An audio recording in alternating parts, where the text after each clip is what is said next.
Hey, good morning, you guys. It's Maria from the Fox 11 Newsroom here in Los Angeles. And joining me now is director, movie maker, documentarian Charlie Minn.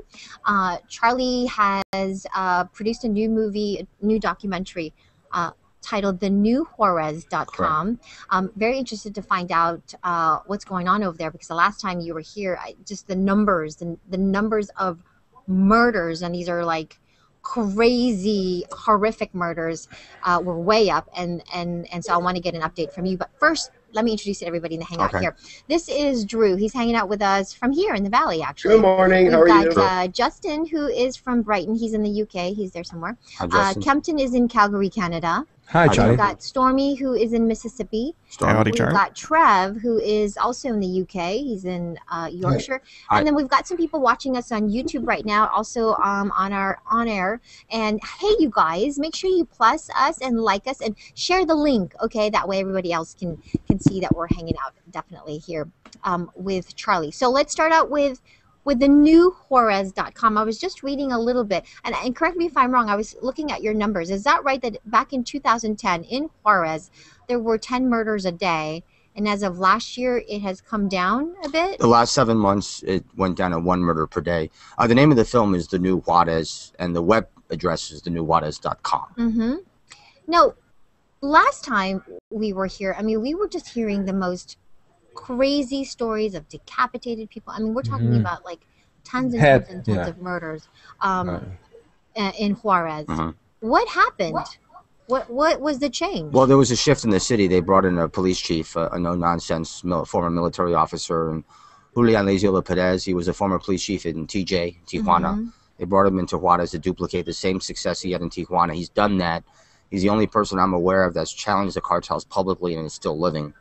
Another factor is that Chapo Guzman, the biggest drug lord in the world, won the war in Juarez. He's the leader of the Sinaloa cartel. So what that means is that there's less people to kill. And another factor people are talking about is this possible truce made behind the scenes by organized crime. Right. If that truce was made, we'll never know who made that truce. The only people who truly know what's going on in this war are the frontline direct participants. And that's far and few between. If you guys don't know, I mean, Juarez is the most dangerous. I mean, it has the distinction of being the most dangerous place in the northern hemisphere. No, in the world. It was a murder. It was the murder capital of the world for 3 years in a row. Oh my God! Now, last year, Juarez is now the 19th most violent. And Honduras is number 1. And the reason why this interests me, you guys, and I'll definitely open it up to you for discussion and questions, because I know that they have a lot of questions as well. My son lives in El Paso, which is... That's where I live. You do? I'm there all the time.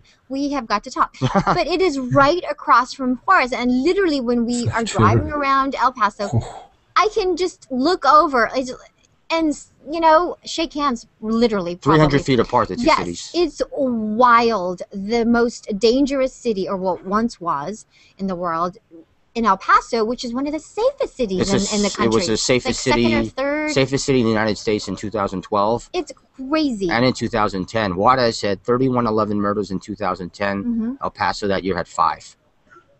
That's incredible. If you guys have a question or a comment, you know what to do. Just get my attention, and I will definitely go to you. Okay, Captain, go ahead.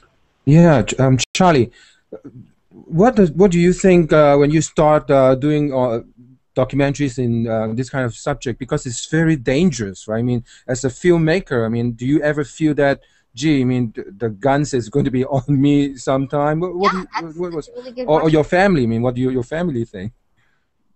Filmmaking is a job for me. I consider it a job. I was never scared, believe it or not. I get that question asked a lot, but I was never afraid. Why is it so important to you to keep telling the story about Juarez? I stand up for victims. The injustice in our world is absolutely off the chart.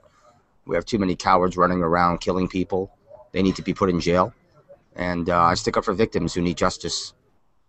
Have you gotten to know a lot of people from Juarez? Obviously, you have. I know a few. I can't say I know cartel members directly, but I know a lot of the, well, particularly the mayor. You know, we interviewed him the last two movies. The police chief, So, I mean, you hear about reporters who live in El Paso who report on the crime in Juarez, and they're never to be found. I mean, this happens all the time. well, the El Paso news stations, they hardly go into Juarez. They never, right, They for that reason. They don't go in anymore. They're told not to go in. The Juarez reporters are the bravest in the world. I don't know how they got through. I don't know how they, how they even do it. I don't know how they got through those 5 years of torture, what the city was going through. I don't know how the citizens got through 5 years of horrible conditions. They call Juarez the murder capital of the world. I'm ready to call it the bravest city in the world for the people that got through it.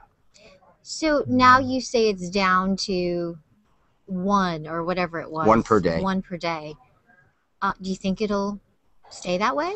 The only way it would get hyper violent again is if the Zetas cartel came in and challenged Sinaloa and Chapo. That's the only way that I think Juarez will come back to what it was in 2010. If the Los Zetas came in, they're the most ruthless cartel in Mexico.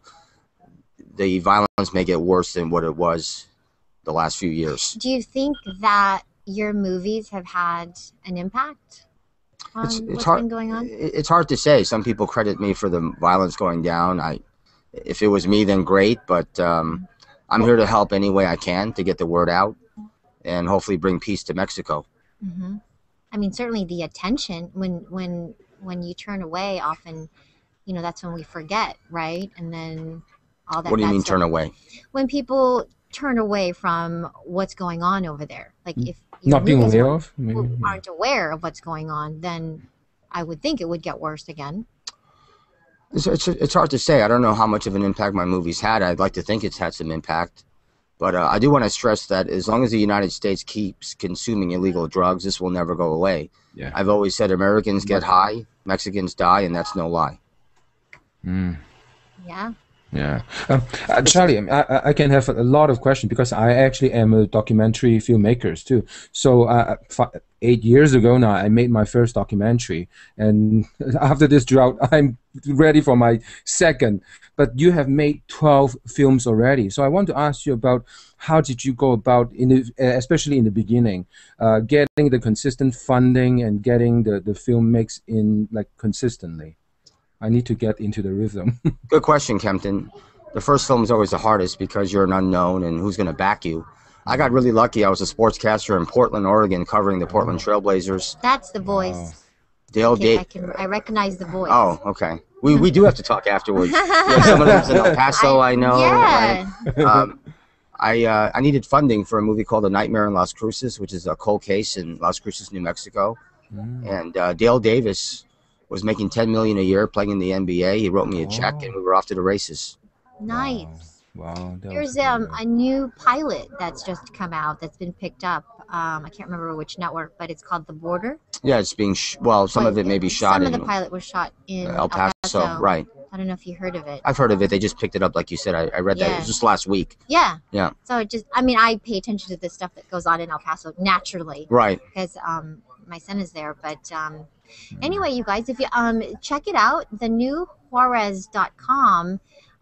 It's fascinating stuff, and I'm happy to see that it's gone down. Is there anything else that you have lined up and other projects? Yeah, I'm going to come out with a movie about the Long Island Railroad Massacre. This was 20 years ago. The Railroad Massacre. A man walked into a train in Long Island, true story, and shot 25 people. This is one of the first high-profile mass shootings before now it's become a common occurrence now today, unfortunately. 20 years ago, one of the ladies who lost her husband and nearly her son in the attack became a congresswoman for 16 years. Oh, and has become the gun lady. Her name is Carolyn McCarthy. I've seen this. Very strong woman. The website... It was the Luby's shooting. That was something else, actually. That's not her? She No. was a congresswoman as well. No, this was the Long Island Railroad Massacre. Oh, okay. There's another one then. And, yeah, well, there's a lot. But in the 90s is when all these mass shootings first started really happening in large forms. And the website is lirrmassacre.com.